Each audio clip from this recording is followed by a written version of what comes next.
আসসালামু আলাইকুম। এই যে আপনারা দেখতে পাচ্ছেন এই পুকুরটাতে বৃষ্টির পর আসলে লবণ এবং জীবাণুনাশক করা হবে।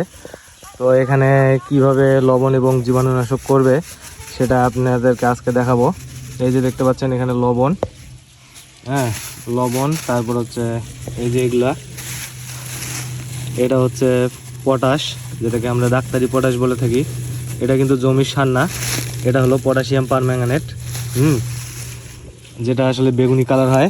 তারপর এখানে দেখতে পাচ্ছেন জীবাণুনাশক মাইক্রোনিল। এই তিনটা কম্বিনেশনে কিন্তু এই যে শিং মাছের পুকুর, এই পুকুরে ডোজ করা হবে। তো কিভাবে ডোজ করা হয় সেটা সম্পূর্ণ দেখার জন্য আপনারা সাথে থাকুন।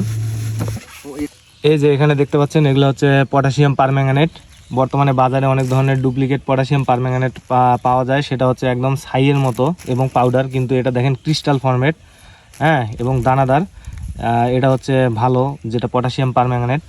হ্যাঁ, তো আপনারা এটা চিনে রাখুন। এটা কিন্তু দানাদার, এইভাবে ঝরঝরে পড়বে, এটা পাউডার ফর্মে হবে না। তো এই যে পটাশিয়াম পারম্যাঙ্গানেট দেওয়া হচ্ছে, এই যে দেখেন দেওয়ার সাথে সাথে বেগুনি কালার চলে আসতেছে।